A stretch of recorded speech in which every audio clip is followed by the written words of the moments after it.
Thank you all for coming.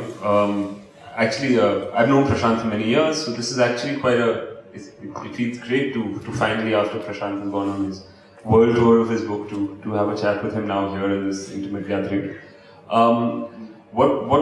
Before this talk, Prashant and I did a walk through the photo exhibition, and those of you who haven't seen it yet should, because today is the last day. It's the concluding event, but it goes on for 2 days. Okay, it goes on for a few days, and one of the things that we found was that in many ways the themes of the exhibition mirror many of the themes that Prashant has been writing about. So there is stuff on the earthquake, there's stuff on the question of Tarai and Madhes, and of course on the Maoist movement, which is something that we're going to talk about at some length. We're going to focus a lot of our questions actually on what's happening in Nepal now, because I think it's quite a contested space.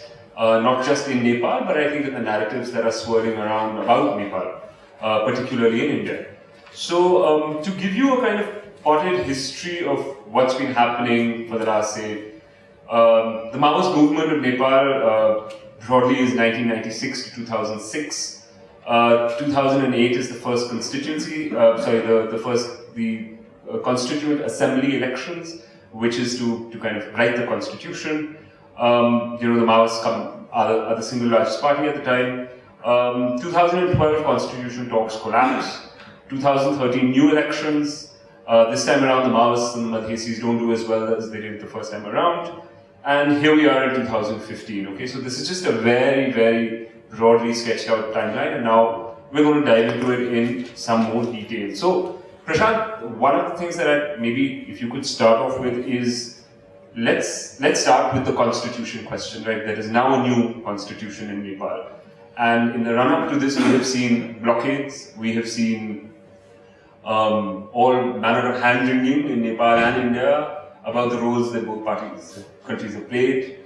And now this constitution is there. We now live in the era of Nepal's seventh constitution. So do you want to just give us a kind of rundown on this perhaps most controversial of all constitutions so far? Thank you, Aman. It's a pleasure doing this conversation. As Aman mentioned, we went to school. We didn't mention it, but we've known each other for a long time because we went to school together. We've known each other for 17 years, so it's great fun being in conversation with Aman. Coming to the question of the constitution, you're right. Nepal has had 6 constitutions in the past, which tells you that the problem in Nepal was never writing a constitution. The problem was in writing a constitution that was sustainable and that had the broad buy-in of Nepal's diverse social groups and political formations. The reasons why Nepal's past constitutions did not last were, I think, twofold. One was that they lacked democratic legitimacy. These constitutions were given by kings, written by unelected committees and commissions, and there was this demand that the constitution should be drafted by people's representatives, right? And that's why we had the elections to the Constituent Assembly. But I think there was a second reason why previous constitutions did not last, which was that the Nepali society never reflected the diversity. The Nepali state did not reflect the diversity of Nepali society. The legislature, the executive, the judiciary, the bureaucracy, the media, which is not a part of the state but is broadly a part of the ecosystem, all of these were dominated by members of certain hill upper caste communities. Now, the challenge with vis-a-vis this constitution was writing a statute that created inclusive political structures. And I think this is where the Constitution of 2015 has been a deep disappointment. The Constituent Assembly provided Nepali people with the opportunity of drafting a social contract. It provided an opportunity for the nation to come together. But what we landed up with was deep polarization, deep division. And why that happened was because the Constitution compromised on 4 fundamental features. The first was that it compromised on the architecture of political representation. We had in 2007 an interim constitution. The interim constitution had laid out an inclusive electoral system. This constitution diluted or created the electoral system in a way where Madhesis, who are people's plains and are marginalized in politics, in society, Janjatis, Dalits, women, all of them would get lesser representation than their population share would suggest. The second problem with the constitution was that it compromised on the architecture of affirmative action. Because these state structures had always been dominated by members of certain caste communities, the idea was that there would be affirmative action on broadly the lines that India has had. The interim constitution had provided for it. But this constitution diluted that in some forms. It also added upper caste communities as eligible for reservation. So something like demands that we are seeing in India. If you're going to have Patels eligible for reservation in Gujarat, or if you're going to have Brahmins and Rajputs and Bhumiyas and Kayas eligible for reservations in Bihar, it raises serious questions about the logic of reservations and affirmative action in the first place. The third problem with the constitution was that it compromised on the architecture of federalism. Nepal has been a centralized unitary state for as long as it has existed, and one of the key demands of the Madhesi movement was that let's move to a federal structure and let's create federal units in a way where different marginalized social groups would have a demographic advantage, so that they could exercise a degree of self-rule. No province in Nepal can be an ethnic enclave. They will all be multi-ethnic provinces. But how do you create it? Do you create it in a manner where certain groups have an advantage? But in the way the federal units were created, out of 7 provinces, Hill, Brahmins and Kshetris, who are the dominant communities, constitute the majority in 6 out of the 7. And then, and I think this is so fundamental to the issue of gender, there was the architecture of citizenship. It was deeply compromised in the constitution. Nepali men who were married to foreign women could transfer to their children citizenship by descent. But Nepali women who were married to foreign men could only transfer to their children citizenship by naturalization. And why this was important was because this constitution has created for the first time 2 categories of citizens: citizens by descent and naturalized citizens. And naturalized citizens are not eligible for a range of public offices.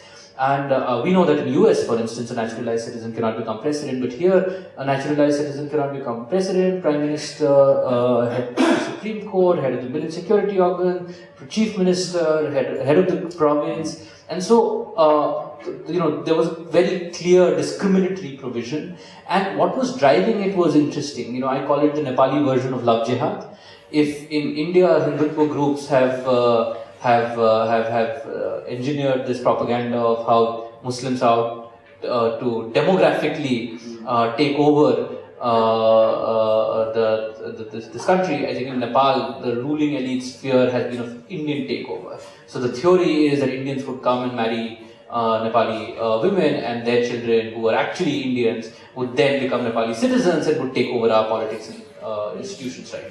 So it's the Nepali version of love jihad. So all of this, Aman, I think, suggests to us that this constitution was a flawed project. Right. I mean, just before we move on, we understand that there was a lot of outcry, but this question of citizenship still stands, or did the kind of protest manage to push this back? These provisions that you've now talked about are the provisions in the Constitution as we see it today, or as in the first draft of the Constitution? So this is how it stood when the Constitution was promulgated. Once the protests happened, an amendment was passed. What the amendment did was that it tweaked the question of electoral system a little bit. So initially the Constitution said that geography would be a key determinant in constituency demarcation. Now it has clearly said that population will also be an important determinant. This is important in Tarai's context. Tarai constitutes 17% of the population area, but it has 50%, it's home to 50% of the population. So if you only had geography, it would have been underrepresented. The amendment, to some extent, corrects that. What the amendment does not correct on the question of political representation is what happens in the upper house. In the upper house of parliament, each state is sending an equal number of representatives. Now they claim that this is the Senate principle, but what the Madhesis and other groups want is the Rajya Sabha principle. UP and Sikkim don't send the same number of representatives to the Rajya Sabha, so population should have a say. That's not correct.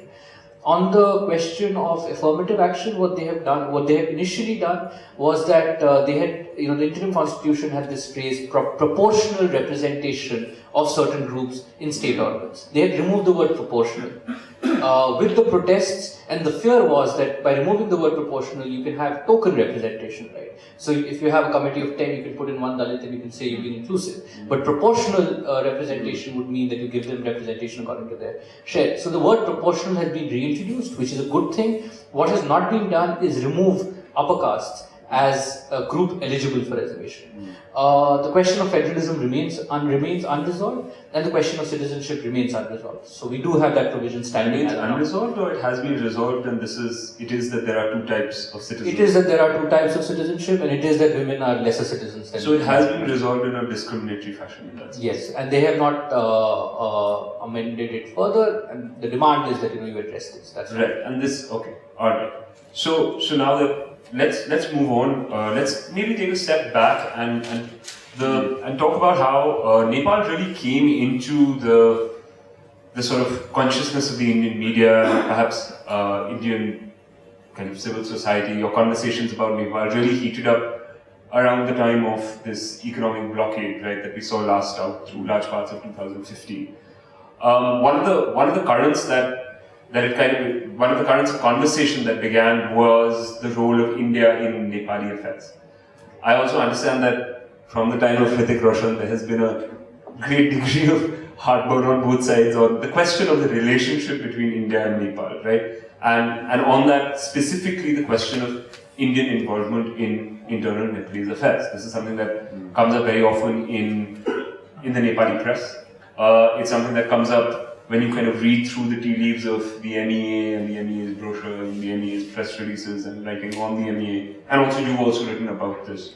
So, one of the things that you argue in your book, and I remember this being something that was discussed on one of the discussions around your book, was the deep role of the deep role that India plays in Nepali politics on a kind of almost day-to-day basis. And in some ways, it is probably the only country in the world where India actually, or even in the subcontinent, where India plays this role. It doesn't play this role in Dhaka, it doesn't play this role in Sri Lanka, certainly not to the extent that it does in Nepal. So, what is it that gives India the leverage to actually do this? What is it that lets India get away with it? And also, is India, in your opinion, broadly a force for, I don't want to be simplistic, but the other interesting thing is that everybody in the Indian political spectrum, from the far right, which sees Nepal as the last Hindu kingdom in the world, to like the liberals who see it as the Maoists, well, not the liberals, the Maoists who see Nepal as a kind of bastion of radical revolutionary politics, kind of looks to Nepal. So you've obviously been thinking about this a lot. So how do you kind of distill all of this? I mean, on the one hand, the projection of political aspiration from the entire political spectrum.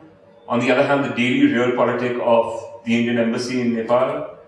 And finally, and the reason I'm asking you all of this is because obviously all of this eventually culminates in the blockade. And all of this kind of really blows up then. So can you give us a kind of walk through this? So that's a complex question. And my positions are deeply controversial on this issue back in Nepal. I call Nepal partly sovereign. I don't call it a fully sovereign country. I mean, on paper it is. Every nation is sovereign. But if you look at it in practice, and if you define sovereignty as the autonomy to take political decisions, I think Nepal's autonomy to do so has been severely curtailed through its history. And that's because primarily of India's role. And we have seen that all key political changes in Nepal, all key democratic transformations have happened with a degree of Indian facilitation or support. In 1951, there was an autocratic Rana oligarchic rule, and the Indians under Jawaharlal Nehru mediated an agreement between the then rebels, Nepali Congress, the palace, and the Ranas. It was called the Delhi Settlement, and that was when the promise of a constituent assembly was first made. It took 57 years to have the constituent assembly election, but that had India's footprint. In 1989-1990, following 30-year-long royal regime, India again played an active role in encouraging a democracy movement, and that led to the restoration of democracy.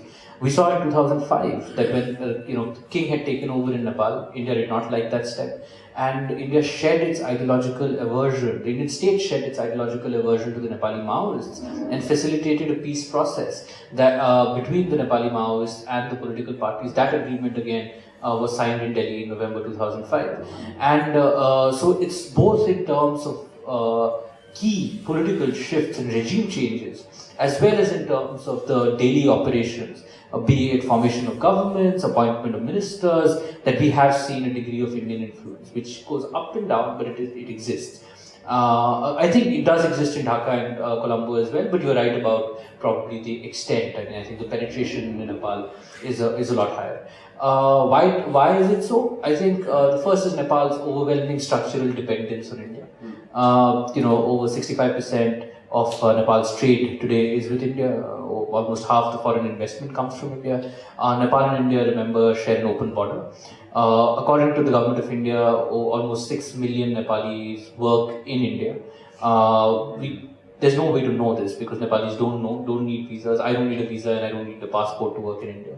And I'm very grateful for that, for this special relationship that exists. But that also means that we don't have accurate data on this. But even if you take a conservative figure of 3 million Nepali workers in India, and if you just, there's a back of the envelope, if you have an average family size of 4, then you have a population of 28 million, 12 million people dependent on livelihoods in India. From fuel to salt, essential commodities come from India, right? So there is this overwhelming structural dependence. The second issue, as you pointed out, was that each Nepali political movement has links with political movements in India.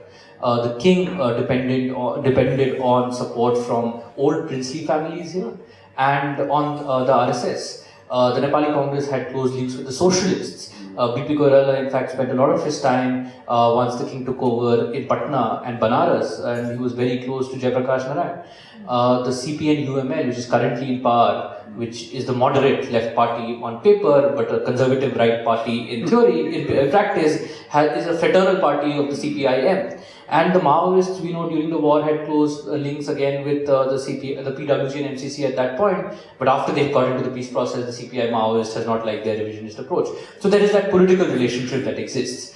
The third is just the operation of the Indian state. It's you have through its key instruments, the Ministry of External Affairs and the Intelligence Wing, Research and Analysis Wing, the Indian state exercises influence. Nepali political parties. And this is, I think, an element that is not appreciated enough. Invite Indian intervention as well. So it's not India as the bad guy going in and telling Nepali actors, do this and do that. It's also Nepali actors. And remember, this is a fragmented polity coming to India for support for domestic political ends. So this can sometimes, we like it sometimes, right? When the king took over in 2005, all Nepali Democrats and all Maoist sympathizers were in Delhi lobbying with the Indian government to frankly screw the king and support the king and the peace process. And at that point, all of us applauded Indian role.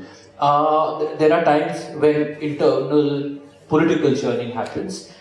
Say one party is in power, the opposition wants to topple that government. That government and India don't share a very comfortable relationship. The opposition goes to India and says that, look, why don't you help us and we will topple the government and we will be a friendly dispensation.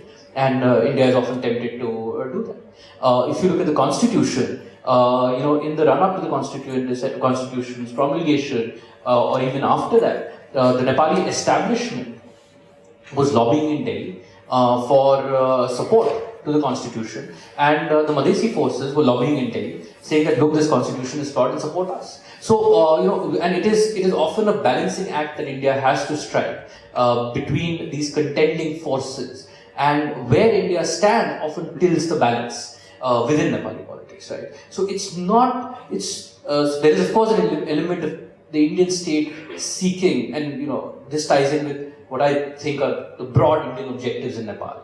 One is a degree of stability. They don't want complete chaos in Nepal because that has a ripple effect in India. But they also want a degree of control because there is an open border. They feel that a friendly government in Kathmandu is necessary for security cooperation, and often these objectives end up clashing. Stability and control. So India ends up again playing an active role. and so this does not mean that India's influence is static. It's a dynamic process. Nepali politics keeps changing. Nepali political actors keep changing. India's influence, sometimes there are friendly governments, sometimes there are quote unquote unfriendly governments. At this point, we have seen that India has not been able to get its way. India has sought certain constitutional changes. India has asked the Nepali political elite to be more accommodative of its marginalized groups, but the Nepali political elite has not listened. So, and my own opinion is that the Indian approach on the constitution, at least the policy line on the constitution, was deeply sound. Was sound. I agree with the Indian approach on the constitution, or in the position on the constitution, which is that in the run-up to the constitution, the Indians said that, look, this is your foundational document. When Prime Minister Modi was there, he said that do it on the basis of consensus. Don't do it on the basis of a numbers game.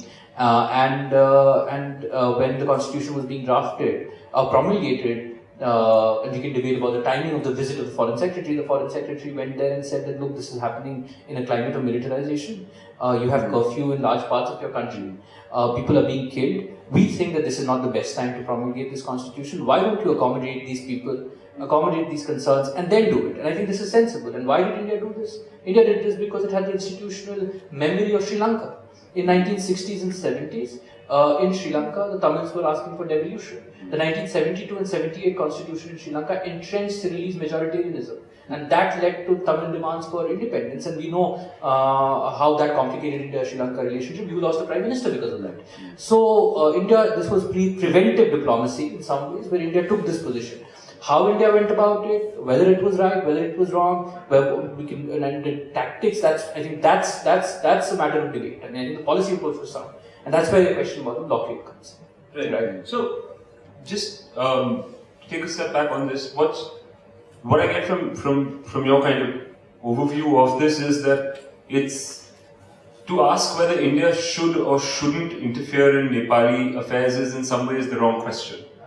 Because it's going to happen and it has happened, and this is just the way it has happened for as long as there has been India and there has been Nepal as independent sovereign, because you're talking about the early 50s, right? The first kind of conversation about constituent assemblies. So I guess the appropriate question then would be that, now the other thing that I find interesting is that if one goes by your narrative, India's interventions, the way that you tell it as a Nepali, have been actually pro-democratic most of the time. Is that an accurate kind of encapsulation of what you've said over the last kind of in your answer? Yeah. Why would that be? If one thinks about the idea of the way that all of us think about American hegemony, right, and the famous answer of yes, he's a dictator, but he's our dictator, then would that not be something that logically an Indian and a foreign policy would want? That support the Rana, support the king, keep it under control, and keep going. Let me say two things to that. The first is that what if that dictator turns around and says, we're not going to listen to you? Then you don't have levers left. Right. In a democracy, you have levers left. So I think superpowers and regional hegemons also have an interest in democracy, because in a fragmented polity, they have more room to play. Right. In dictatorships, what if the king turns around and says that, look, I'm going to cozy up to China? And then, which is a big Indian concern vis-a-vis Nepal, then there is very little that the Indian state can do. But in a democracy, if there is a government which says, look, we're going to cozy up to China, you can cobble together a coalition of 6 other parties and overthrow it. So one is a principle, but the other is a real politic reason why hegemons prefer, I think, or are comfortable with democracy in which they can play. The second is that, look, I do think that India has played an enormously constructive role at times. I also think that India has played a deeply destructive role at other times. And we saw this in the last 10 years. In the last 10 years, India facilitated this peace process where it wanted the Maoists accommodated in the mainstream. But India also did not want the Maoists to become too strong.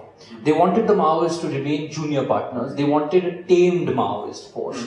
They wanted a mainstreamed Maoist force. And so when the Maoists won elections in 2008, we know Delhi was not comfortable. When the Maoists came to power, they tried to effect changes in the structure of the army, and they dismissed the army chief. One of India's key relationships in Nepal is with the Nepal army. The chief of the Nepal army is the honorary general of the Indian army, and vice versa. We saw that India was not uncomfortable with it at all, and helped create a coalition of non-Maoist forces, and the Maoist Prime Minister had to resign. And for 2.5 years after that, we saw Delhi's clear policy line that we will not let the Maoists come back to power. And I was deeply critical of that policy line because Maoists had legitimately become the single largest party in the House, and there was no way you could move ahead with the peace process, which was the integration of the Maoist combatants into and their future settlement and the constitution by keeping the Maoists out of the power structure, besides the fact that it was undemocratic. So India's priorities have changed according to circumstances, and there are times when it's even between 1960 and 1990. I'll give you an example. In 1960, the king took over, dismissed an elected government. Nehru called it a setback to democracy on the floor of the Lok Sabha, and India then backed Nepali Democrats who started a movement against the king. In 1962, the king got lucky because India and China started fighting. So as soon as they started fighting, India's objective changed. They realized that they could not afford a second front. They could not afford the Nepali palace having a closer relationship with China, and so they said, "Okay, we will let you be as long as you don't change the geostrategic balance." So priorities change, objectives change. Support for democracy happens at particular moments. Support for undemocratic forces also happens. In 2005, King Gyanendra, when he took over, India was not happy. But if they kept telling him that, look, you gang up with the parties and defeat the Maoists, we would like that. Gyanendra just did not listen because he wanted to monopolize power. And then in the SARC summit of 2005, Gyanendra went and said that we want to introduce China as an observer of SARC. And that really alienated him. And then he said, look, you want to play games with us? Then we are going to help cobble together an alliance of the parties and the Maoists. And this was so shifting. I guess what we see with the blockade is a kind of explosion, right, of all of this long, messy engagement with various sections of Nepali society, kind of have this sort of dharma on the border where there is this blockade. The efficacy of the blockade can be debated, but what we do know is that fuel did not reach. Right? Fuel was the big thing that kind of everyone talked about. And we then kind of also see a sharp division in Indian liberal society, actually, which is kind of torn between its past of kind of supporting Madhesi, Janjati, broad ideas of democracy, versus this assertion of a certain form of what they see as completely unprecedented, in some ways, extortion tactics. The Madhesis get really bad press at that point in the international press. You're one of the few people who actually takes a slightly different position on this blockade.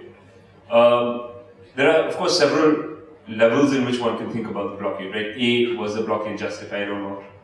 B, what does that question mean, right? In that, who is anyone apart from the people laying this blockade out to decide whether it's justified or not? Secondly, whether the blockade actually achieved anything in the end.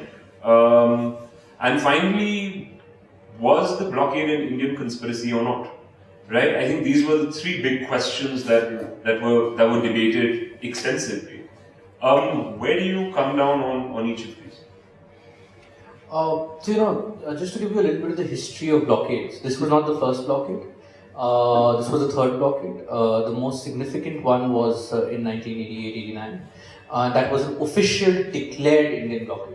The Nepali regime then was importing arms from China, and Rajiv Gandhi did not like it, and he officially closed most border points.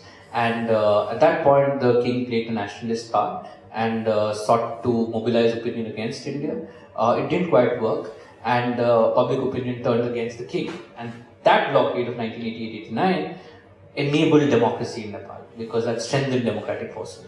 So I just wanted to throw that out to just give you a sense of the history of this tool. Now, in this case, let me first, I think, talk about what I think about how this blockade happened.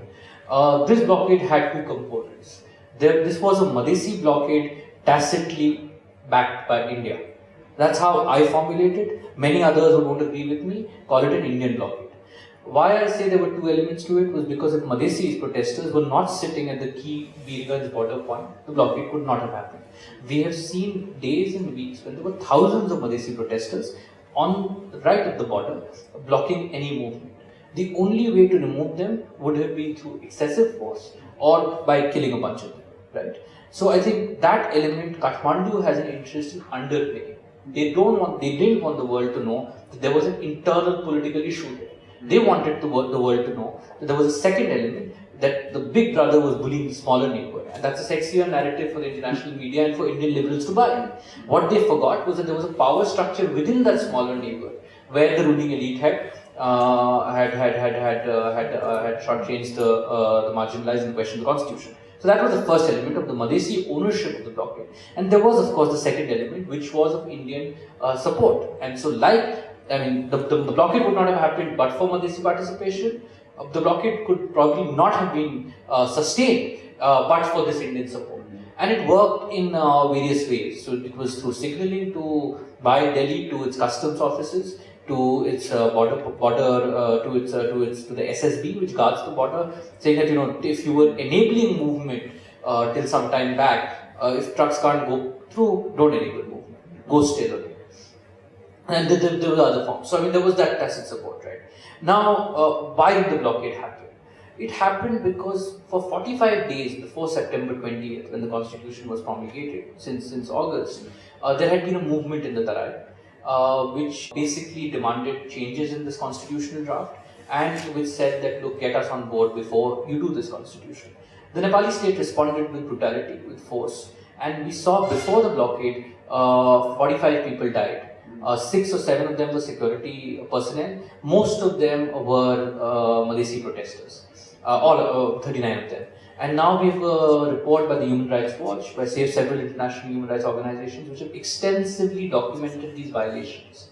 The blockade was a desperate measure. Nobody did it out of choice. But when curfew was imposed, when the military was deployed, and when the state was killing the Madhesi protesters, the Madhesi parties decided that, look, we have no other choice. The only strategic lever we have vis-a-vis Kathmandu is the border. So let's disrupt supplies. Maybe this will generate pressure. And that's when the Madhesis, quiet collaboration with the Indians, decided to use this instrument. The interesting thing was that after the blockade was imposed, the killings dipped. For 4 months after the blockade, 10 people died. In 45 days before the blockade, 45 people died. So I think the one thing the blockade achieved was that it made Kathmandu realize that there are consequences to brutality. And that if you do this, the Madhesis have this lever. So I think in that sense, the blockade did achieve an important goal, in terms of saving lives. Right? Whether it succeeded in generating enough pressure on Kathmandu to amend the constitution, no, it did not. Partially it did. The first amendment of the constitution happened, but many issues remain unresolved.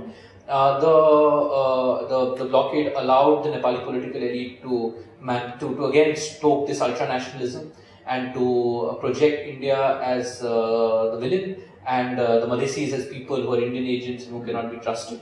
So that was a cost. And there was enormous hardship. So there was a big cost to the blockade. People suffered, supplies were disrupted, they could not celebrate festivals. The Dashara festival is very big in Nepal. There was a winter of shortages. So I don't shy away from the fact that there were costs, but it's a question of where you place responsibility. Kathmandu wanted to place responsibility at Delhi's doorstep, and I place responsibility at Kathmandu's doorstep, because if Kathmandu had addressed these internal grievances, had not started killing people when people were protesting in a non-violent manner, the blockade would not have happened. So I think that's where the fundamental fault is. I'm going to ask one last question, and then we'll throw it up for any questions that the audience has. We haven't spoken about the Maoists at all, right? And so let's talk about them in this last question. In our conversation before this, and in your book, you kind of chart the movement of the Maoists from the extreme left, armed struggle for a revolutionary democracy, and to today, which is not in your book, but you are writing about now, as you were telling me, the Maoists have now actually joined the kind of centre conservatives. So in some ways they have moved more or less as far across the spectrum as they could have. There's nothing beyond that. And at the same time we see, looking at it from afar, one would assume that the natural constituency of the Maoists would be the Madhesis, the Janjatis, everyone who's been screwed over by this new constitution. But I understand from you that the Maoists are more or less not, they are on board with the constitution the way it is. What do you think accounts for this arc? And one could say realpolitik, but then does that not in some ways undercut the base that actually brought them to at one point the most significant political force in Nepal soon after in the mid 2000s? So are they not in some ways writing themselves out of the equation by kind of diluting their agenda to the point where they're just no different from the center? Again, I think that's a really significant question, and that's a question that we've given some thought to, because we were all very excited when the Maoists came into the peace process. All of us were sympathizers in some way, and we thought this would lead to a structural transformation of the Nepali state. This would break the business as usual politics, crony capitalist networks in Kathmandu. It did not happen. Let me rephrase this. What the Maoists succeeded in doing was generating enormous popular consciousness and political consciousness. The Madhesis and the Janjatis and the Dalits, for instance, would not be as aware as they are today if it was not for the Maoist revolution. They also succeeded in enabling some changes in the nature of the state. And we remember Nepal was 10 years ago fighting an autocratic monarchy, and if it was not for the Maoists, we would not be a republic today. So I'll give them credit for that. The representation question the Maoists partially addressed. Through 1990s, we had three parliaments. We had three parliamentary elections in 91, 94 and 99, and there was one Dalit representative in all three elections. Over three elections, there was one Dalit representative in a house of 205. And the Dalits constitute 13% of the population. And when the Maoists came in the first house, which was of 240 members, they nominated 29 Dalit representatives.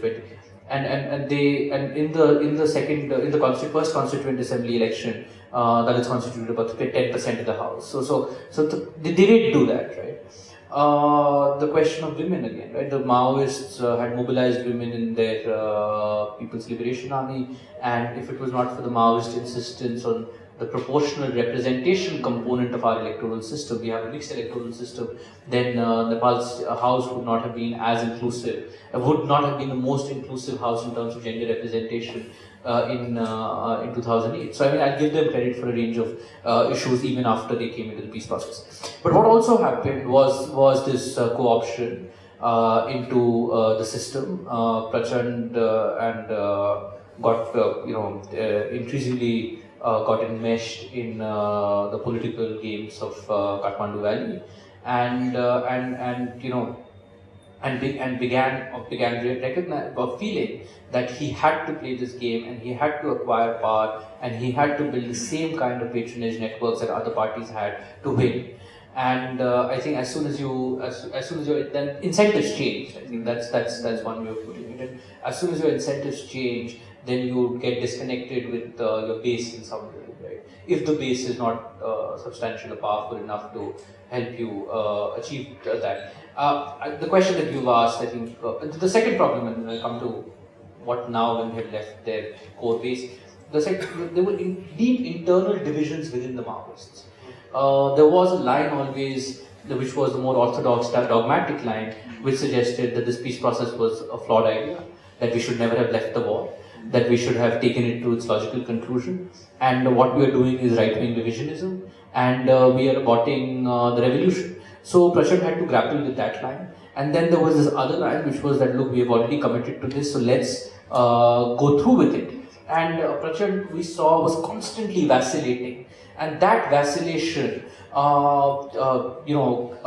a lot of ammunition to his rivals, because they said that the Maoists are not committed to democracy, they are still committed to capturing the state, and that led to this, the India-backed non-Maoist coalition for a couple of years. So then the Maoists had to face a very adverse balance of power.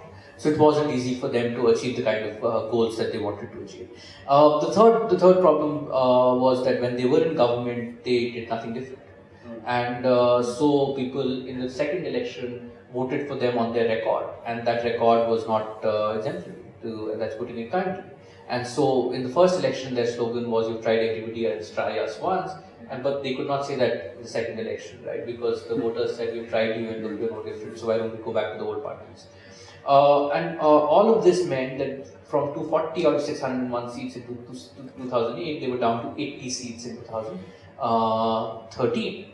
Now, why did Prachand do what he did, right? Or why did the Maoist leadership do on the constitution question? And now there are two ways to explain it. The first is that Prachand realized that, look, he was the third largest party, he was in the opposition, he had been siding with the Madhesis, the movement had not been going very far, and he thought that the way to acquire power is by backing the establishment. So today, he has his home minister.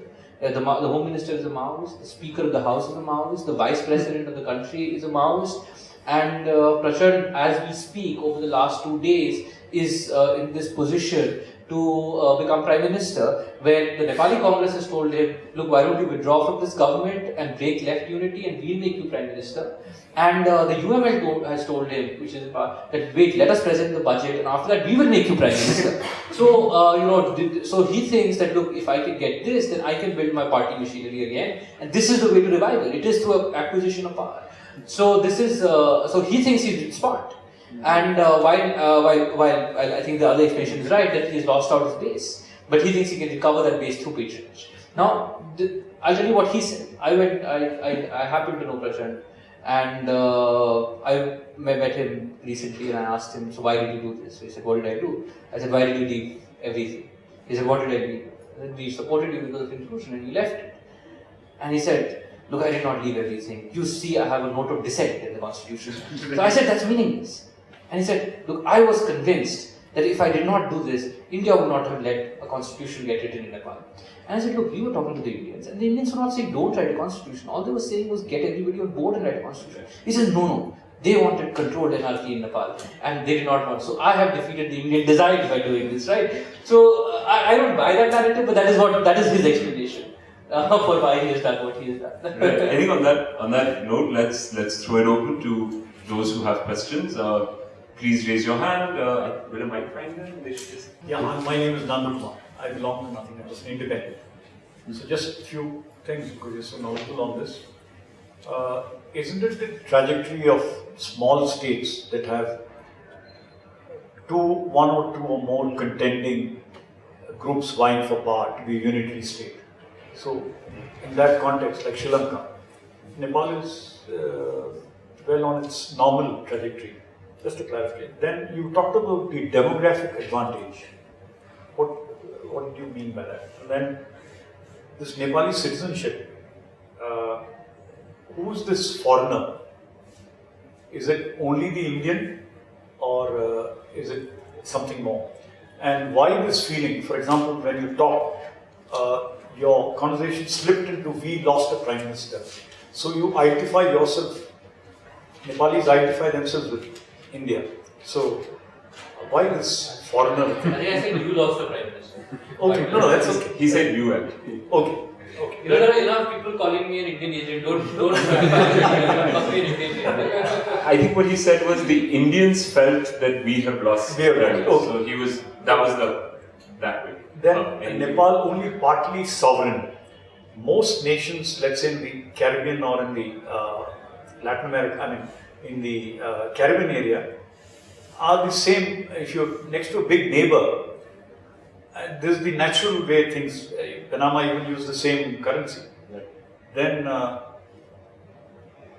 this Gyanindra's coming to, the whole family being wiped out.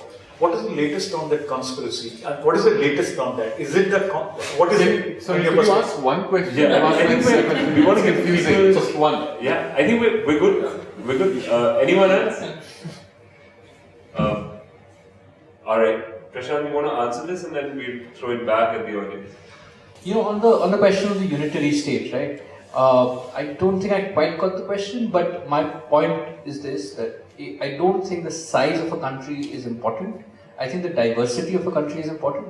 And when diverse social groups feel that a unitary system is not suitable to accommodate their divergent political aspirations, federalism is probably a good model. And one could argue that Sri Lanka would not have seen the kind of devastation that it saw for 30 years if the Senegalese elite was more open to the idea of federalism and devolution. Federalism is a bad word in Sri Lanka. Fortunately, Nepal is not a bad word. And the constitution is federal. And this notion of federal democratic republic is institutionalized. The question there is of the nature of federalism, and that ties in with the question of the demographic advantage. Look, gerrymandering is a key concept, right? In constituency demarcation, in the manner electoral constituencies even in the US demarcated, right? In Nepal, you can gerrymander the federal units in ways where you can have the majority, or you can have hill Brahman Kshatri communities constituting the dominant group of that province, or you can carve out federal units in a manner where the more marginalized ethnic group, in the case of the hills, the Tharus in the case of Western Tarai, or the Madesis in the case of Eastern Tarai, constitute the majority, or are greater in numbers. What that does is that when elections happen, there is a higher possibility of a Madesi, a Tharu, a Magar, a Rai, a Limbu, a Gurung, all these are marginalized groups, accessing political power. I'm not saying that people vote only according to ethnicity, but ethnicity is a key determinant in political choices, as you have seen in India, right? And so the carving out of federal units becomes important. In Tarai's case, there is an additional argument on geography, which is that the people there feel, and I don't subscribe to the homeland theory because the complicated consequences that follow it, but many in the Madesi movement feel that look, the Tarai was our land, or Tharus feel the Tarai was our land. Through systematic state-sponsored migration policies, people of the hills moved to the Tarai. So the demographic complexion of the Tarai was changed. Today, 33% of the Tarai are people of hill origin. So one, you come and you change the demographic complexion of Tarai, and two, you take away Tarai districts and merge it with the hills in a manner where you've taken over our land, now you're taking the land away, right? So that narrative then gains ground, and that's what has happened in Nepal. On your royal massacre question, there is no latest theory. Look, the widespread conspiracy theory or the widespread perception in Nepal or on the Nepali street was that the crown prince did not do this and could not have killed his whole family, and there must be some involvement of either Gyanendra or his more notorious son Paras. I believe quite strongly that the royal massacre was committed by that was the crown prince. The official version is true. The crown prince killed his father, killed his mother, killed his brother, killed his sister, and killed members of the royal family. Motivation. The motivation is what I think the motivation was what was apparent at that time. He was in love with a person who the queen disapproved of for various reasons, and I'm sure the crown prince was, and that seems to have been the trigger. There could have been other mental issues that he had, which there's no way of knowing now. But people, I know one of his ADCs quite well, who spent 3 years with him very closely, and he said that he was disturbed. He was disturbed, but what he did was he did it in full consciousness. There must have been some alcohol and drug factor, but it was done according to this person. But I believe the official version, that's what I want to say. Anyone? The gentleman here in the blue shirt. Thank you. My name is Rustam. You alluded a couple of times to China, and I wondered how do you assess current Chinese influence and ambitions maybe for the future in Nepal? Anyone else? Alright, go ahead. China is the other neighbor, of course, and as China's engagement and influence grows in the rest of the world, it is but natural that China's engagement and influence will grow in Nepal. The core Chinese interest in Nepal remains Tibet. This is the route that Tibetans have used traditionally to come to Dharamshala, to go back from Dharamshala. 20,000 Tibetan residents live and work in Nepal, and the Chinese have always been concerned, or that Nepal could be used as a base by, or could become the base for inciting Tibetan unrest in Tibet. They have a very skeptical view of what the Western powers and the international human rights community does in Nepal. And their core interest has been ensuring enough influence over Nepali governments and the Nepali administration to ensure enough influence so that they can get local Nepali authorities to crack down on Tibetans whenever the Chinese want. So the Tibetans are having a rough time in Nepal at the moment, and this pressure from the Chinese has grown exponentially on the Nepali government. But besides that, we have also seen an increase in Chinese investments, and we have now seen some willingness on the part of the Chinese to engage with domestic politics. I think this is a departure. I think till now the Chinese were happy with whoever. The Chinese were more interested in the outcome rather than the process. The Indians were pretty invested in the process as well of who formed the government. The Chinese were comfortable with whoever came to power and had only one request of that government: follow the One China policy. And all the Nepali governments followed the One China policy quite rigorously, right?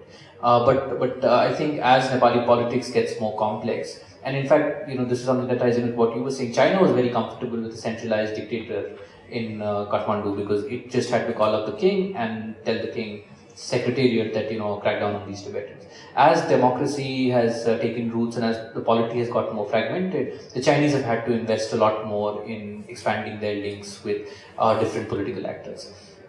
One of the things that's very commonly used in discourse around Nepal is Nepal's use of the China card, right? And whenever Nepal's relations with India dip, the Nepali regime tries to play this quote-unquote China card, which is it threatens Delhi with the prospect of developing closer relations with Beijing in a way to ensure that Delhi's policy changes. So it is not to effect a structural transformation in Nepal-China ties, but it is to ensure that Delhi does what the regime in Kathmandu wants. This is what the king succeeded in doing in 1960, which I talked about. The war happened, Delhi got scared, it gave up its support for democratic forces. We saw the Prime Minister recently try to do that because as soon as the blockade happened, the Prime Minister asked China, can you give us fuel? We did not see China come in as a substitute to India. They gave fuel, but that lasted for a couple of days in Kathmandu. It was 1,000 metric tons of petrol, that's all. And that is because the Chinese don't want to antagonize India over Nepal.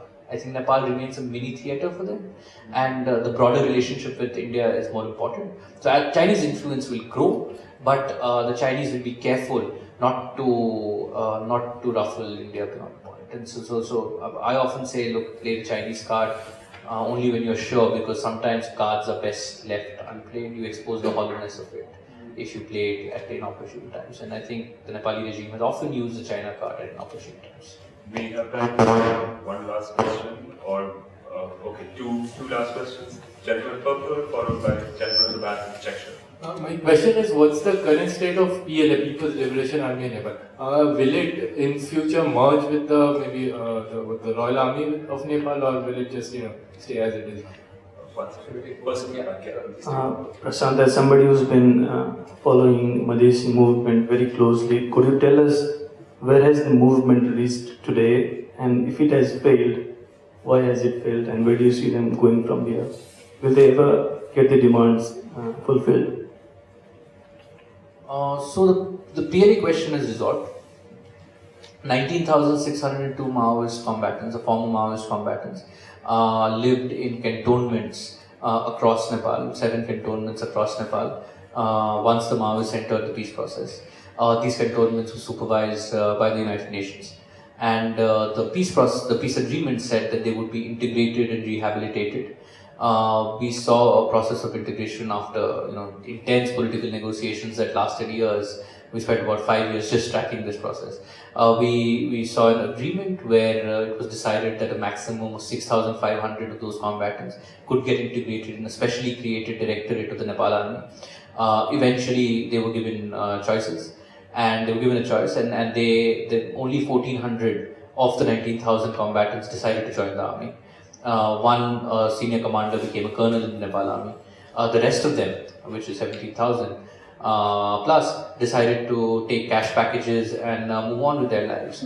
And only 6 of them opted for what the Western donors pushed very actively for, which was vocational packages. So they were not particularly interested in trading, which tells you about incentives and skilling. And they took the money, and some got land, some have a set of shops, many of them are disillusioned because their money has run out.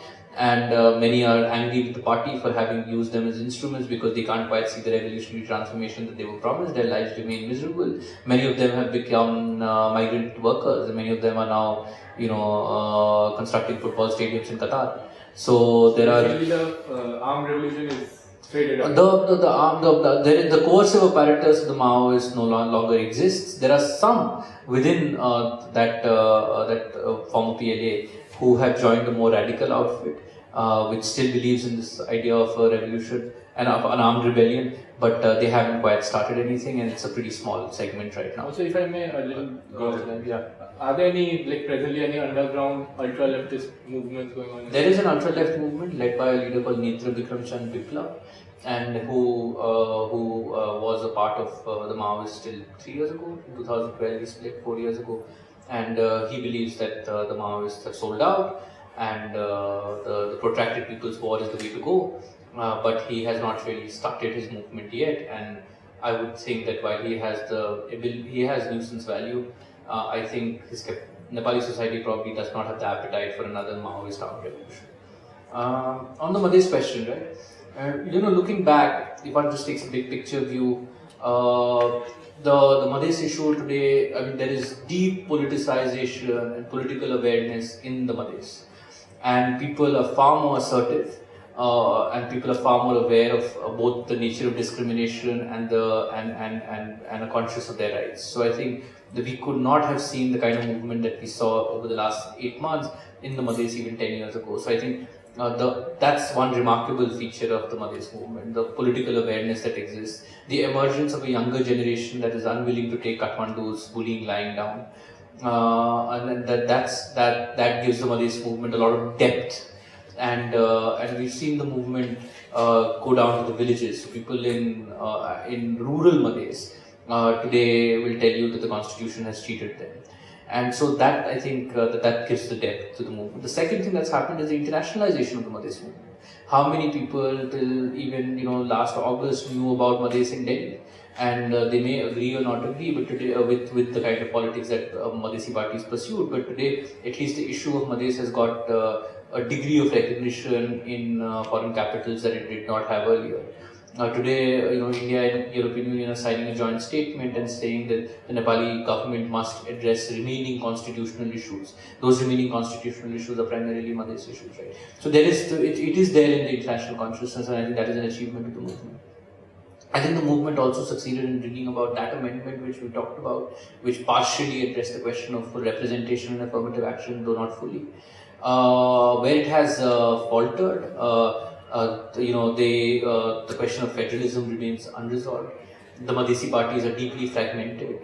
They are not institutionalized. They are primarily, personality-driven, and whether the current Madhesi parties have the have the discipline and the commitment to see through the issue to its logical conclusion and remains open to question. I think the Madhesi movement has faltered a little bit in not being able to reach out to other marginalized groups. So, what is needed in Nepal is a more umbrella coalition of Madhesis, Janjatis, Dalits and women. And the Maoists have attempted this.